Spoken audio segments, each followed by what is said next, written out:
Olá, gente, sejam bem-vindos à nossa segunda aula de monitoria aqui do Aproveste. Nossa monitoria de redação hoje é sobre o desenvolvimento com os monitores Natália, Gabriela e Vinícius. A aula passada a gente falou sobre a introdução e agora a gente vai dar continuidade falando sobre o desenvolvimento. Vinícius vai começar a aula e eu espero que vocês gostem. Olá, galerinha do Aproveste. Para começar, quem gostou, dá um like no vídeo. E hoje a gente, seguindo a aula passada, que falamos sobre introdução, vamos falar sobre o desenvolvimento. Bom, na introdução, a gente disse que o aluno deve construir uma tese. Uma tese que vai elencar problemas e esses problemas seriam discutidos posteriormente. Pois bem, esse posteriormente chegou e esse é o desenvolvimento. Corresponde ao segundo e ao terceiro parágrafo do seu texto. No desenvolvimento, assim como a introdução, vai haver uma estrutura que o corretor vai esperar que o aluno siga. Essa estrutura vai ser composta pelo tópico frasal, pelo um repertório sociocultural e por uma avaliação crítica. O que seria o tópico frasal? Na tese, você elencou problemas. O tópico frasal vai retomar esses problemas. Ou seja, o tópico frasal pode concordar, ser um breve trecho em que vai retomar aquele problema apresentado na tese, ou simplesmente vai ser uma mini introdução do que será discutido naquele parágrafo. Esse é o tópico frasal. Posteriormente, vamos dar exemplos de como construí-lo, certo? Bom, é necessário, além do tópico frasal, apresentar no seu argumento um repertório sociocultural. Pode prosseguir com o slide. Bom, por provar que eu estou falando a verdade, é que essa é uma exigência presente na cartilha de correção do Enem. Esse é um material que quem possui é os corretores. Nele, ele pede que o aluno utilize um repertório sociocultural que seja uma informação, um fato, uma citação ou uma experiência vivida que de alguma forma contribua com um argumento para a discussão proposta pelo participante. Ou seja, o repertório sociocultural deve comprovar ou pelo menos sustentar a ideia introduzida pelo tópico frasal. Mas quais exemplos de tópico de repertórios socioculturais válidos seriam? O Enem aponta como repertório válido provas concretas, que seriam dados estatísticos ou documentários. Podem ser exemplificações com fatos cotidianos que tenham grande repercussão nacional. Todo mundo conheça. Não pode ser algo, digamos assim, a nível municipal. Para ser um repertório válido, como exemplificação de realidade evidente, tem que ter abrangência nacional. Pode ser um argumento de autoridade, que seria um especialista do assunto. Por exemplo, se for um tema sobre saúde, um médico. Se for um tema sobre meio ambiente, um ambientalista, um ecologista, um biólogo. Esses seriam quem? Pessoas que têm propriedade para falar do assunto. Eles também podem servir como repertório sociocultural que valide, que comprove o seu tópico frasal e, em base, sustente o seu argumento.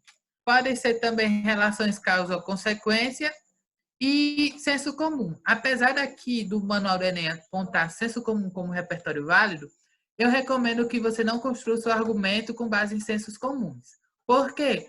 Porque a competência 2, que é a competência que vai avaliar o repertório sociocultural, é dividida em 5 níveis.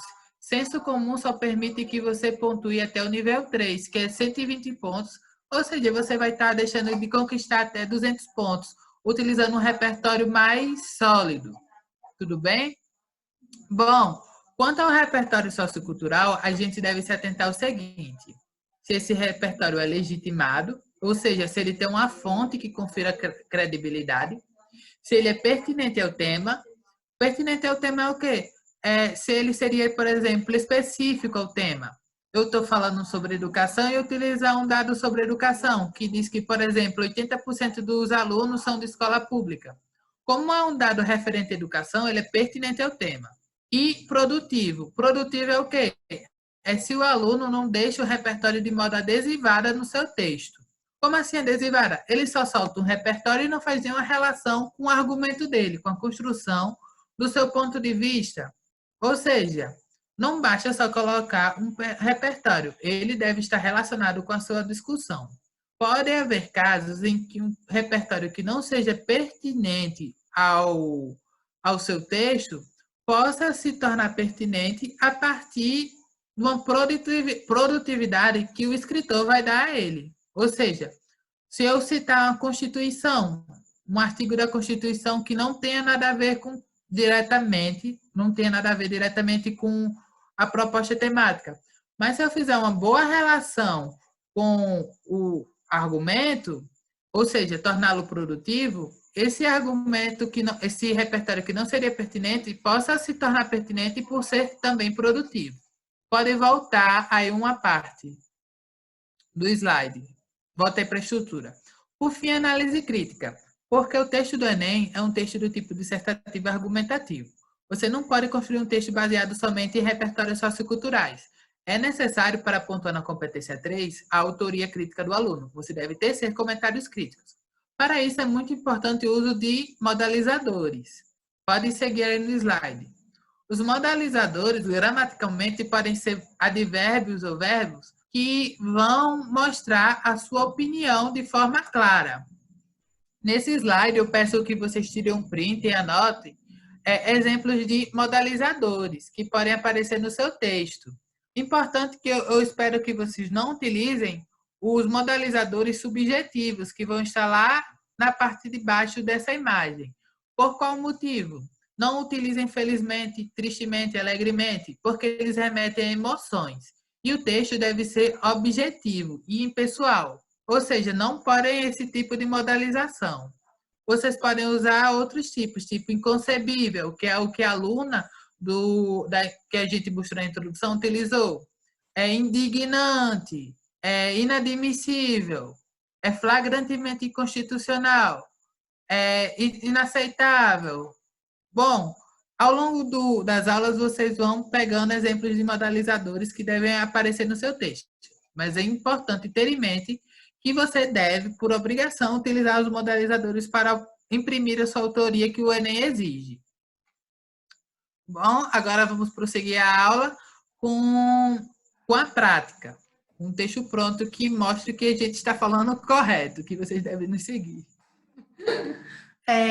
Bom, como o Vinícius já falou, sobre os pontos principais que devem ter no seu desenvolvimento, durante a sua argumentação, que são o tópico frasal, repertório sociocultural e análise crítica, nosso objetivo agora é encontrar esses elementos dentro do texto. Vamos começar primeiro lendo a introdução, que já foi trabalhada na aula passada, sobre introdução. Então, a gente vai dar uma lida agora na introdução antes de partirmos para o desenvolvimento. Nós vamos procurar aqui se os argumentos que ela colocou na introdução foram devidamente desenvolvidos no desenvolvimento. Vamos lá. Em sua canção Pela Internet, o cantor brasileiro Gilberto Gil louva a quantidade de informações disponibilizadas pelas plataformas digitais para os seus usuários.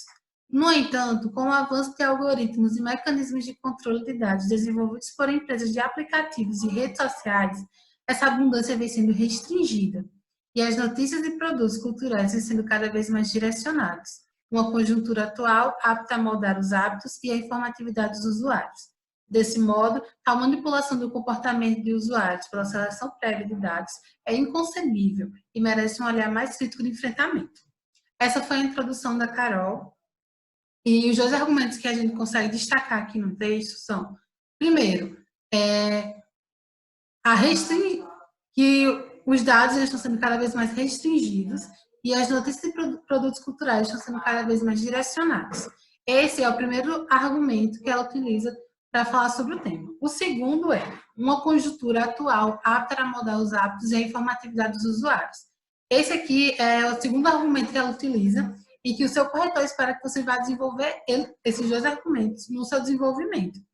Então, agora a gente vai ler um pouco sobre o primeiro parágrafo de desenvolvimento e o segundo parágrafo de desenvolvimento que a Carolina escreveu e vamos ver se ela utilizou desses argumentos, né, para o seu desenvolvimento. Bom, o primeiro parágrafo ela começa falando o seguinte: em primeiro lugar, é válido reconhecer como esse panorama supracitado é capaz de limitar a própria cidadania do indivíduo. Acerca disso, é pertinente trazer o discurso do filósofo Jürgen Habermas, na qual ele conceitua a ação comunicativa. Esta consiste na capacidade de uma pessoa em defender seus interesses e demonstrar o que acha melhor para a comunidade, demandando ampla informatividade prévia. Assim, sabendo que a cidadania consiste na luta pelo bem-estar social, caso os sujeitos não possuam um pleno conhecimento da realidade na qual estão inseridos e de como seu próximo pode desfrutar do bem comum, já que suas fontes de informação estão direcionadas, eles serão incapazes de assumir plena defesa pelo coletivo. Logo, a manipulação do comportamento não pode ser aceita em nome do combate também ao individualismo e do zelo pelo bem grupal. Bom, em uma primeira análise, o que a gente pode falar? A Carolina ela começou o parágrafo de argumentação dela com em primeiro lugar. Em primeiro lugar, é um operador argumentativo que indica que ela vai começar a sua argumentação. Você pode começar, por exemplo, com a princípio ou antes de tudo. Nesse caso, ela escolheu em primeiro lugar. Então, isso é o operador argumentativo. Significa que ela vai dar início à sua argumentação. Em seguida, ela fala: é válido reconhecer como esse panorama supracitado é capaz de limitar a própria cidadania do indivíduo. O que é isso? Isso aqui é o que a gente chama de tópico frasal. Tópico frasal é a ideia principal que o parágrafo vai abordar. Seria como se fosse uma introdução ao parágrafo. Introdução ao que será argumentado nesse parágrafo de desenvolvimento. Esse é o tópico frasal, que, como o Vinícius já tinha mencionado, é um dos primeiros tópicos, né, que a gente deve observar se existem e estão presentes dentro de um desenvolvimento. Em seguida, ela fala o seguinte: acerca disso, é pertinente trazer o discurso do filósofo Jürgen Habermas. O que é isso? É uma repertório sociocultural. Ela está trazendo um repertório sociocultural para a redação. Como o Vinícius já tinha falado anteriormente, esse repertório ele não é só, ele não pode ser apenas como forma de legitimar o discurso. Ele precisa ser pertinente e produtivo. Você percebe que aqui ele não está falando sobre manipulação de dados, ele nem sequer fala sobre dados. Então, essa argumentação o discurso desse filósofo de forma solta, ela não seria pertinente ao tema. Porém, a autora faz com que essa citação ela torne-se pertinente e produtiva ao texto, porque ela fala: assim, sabendo que a cidadania consiste na luta pelo bem-estar social, caso os sujeitos não possuam um pleno conhecimento da realidade na qual estão inseridos e de como seu próximo pode desfrutar do bem comum, já que suas fontes de informação estão sendo direcionadas, está vendo que aqui ela faz uma ligação entre o repertório sociocultural e o tema que está sendo trabalhado, que no caso é a manipulação dos dados. Então, agora, antes não era produtivo, não era pertinente ao tema, a citação. Agora ela vai ser. A autora do texto faz com que esse repertório agora seja pertinente ao tema. Então, logo após toda essa contextualização, ela vai falar o seguinte: logo, a manipulação do comportamento não pode ser aceita em nome do combate também ao individualismo e pelo zelo do bem grupal. Agora, qual o terceiro argumento o terceiro elemento que Vinícius já tinha falado que a gente tem que encontrar em um desenvolvimento, que é a análise crítica. Quais são os pontos em que a análise crítica, um posicionamento crítico da autora no texto? Primeiro, quando ela fala assim: é válido reconhecer como esse panorama supracitado é capaz de limitar a própria cidadania do indivíduo. Esse é um posicionamento crítico. Ela está falando sobre a limitação da cidadania do indivíduo. Isso é um posicionamento crítico, seria análise crítica. É muito importante que o aluno crie um tópico frasal de modo crítico, igual a escritora desse texto fez. Porque não é muito interessante haver um tópico frasal muito positivo por conta daquilo, de fugir a características do gênero. Então, muito importante apresentar sua análise crítica desde o tópico frasal, assim como a aluna nota 1000 fez. Pode seguir. Pronto, então aqui a gente já vê a primeira exposição, né, da criticidade da autora quando ela fala nessa limitação da cidadania do indivíduo. Outro trecho que a gente consegue também identificar essa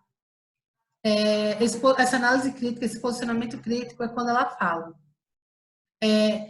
Eles serão incapazes de assumir plano de defesa pelo coletivo. Aqui ela está novamente falando, eles serão incapazes, ela está argumentando outro posicionamento crítico que a gente encontra, e outro vem aqui, ó. Logo, a manipulação do comportamento não pode ser aceita em nome do combate também ao individualismo pelo zelo do bem grupal.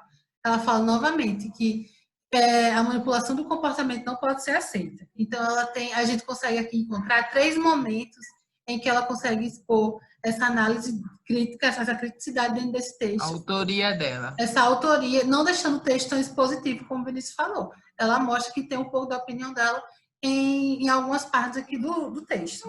A gente vai agora para a segunda parte do desenvolvimento, que Gabi vai falar um pouco agora e vai analisar ele com vocês.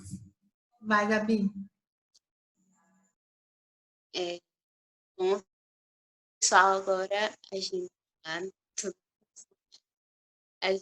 sabe analisar o segundo parágrafo da mesma relação. É importante ressaltar que o segundo parágrafo vai fazer referência ao segundo parágrafo que a Carolina citou lá na tese dela, para dar coerência ao texto, ficar mais coerente. Bom, eu vou fazer a leitura e depois a análise. Em segundo lugar, vale salientar que o controle de dados pela internet vai de encontro à concepção do indivíduo pós-moderno.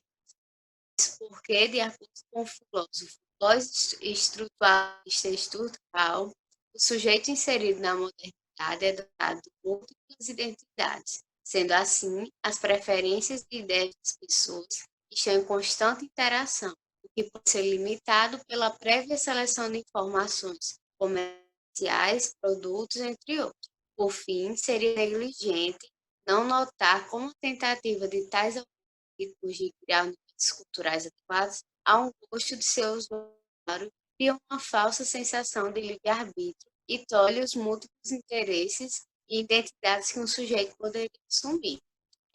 Ela começou o segundo parágrafo dela com em segundo lugar, que é o operador argumentativo que Natália falou no primeiro parágrafo dela. Obrigatoriamente, ela tem que começar com esse segundo lugar, porque ela usou em primeiro lugar. Então, ela está enumerando os parágrafos dela. Mas, se porventura ela tivesse começado com outro operador, ela poderia usar o trocinho, além do mais, além disso. Mas, não, além do mais, não é legal, gente. O trocinho, demais, essas coisas. Mas é importante ter o operador argumentativo. Logo após, ela coloca o tópico frasal, que ou ela faz referência à tese ou à introdução do que vai se tratar o parágrafo ou antes. Vale salientar como o controle de dados pela internet vai de encontro à concepção do indivíduo pós-moderno. Então, ela fala do que ela vai tratar no parágrafo dela. Logo após isso, ela faz a citação dela, que é o repertório. Faz uma citação filosófica de Stuttgart.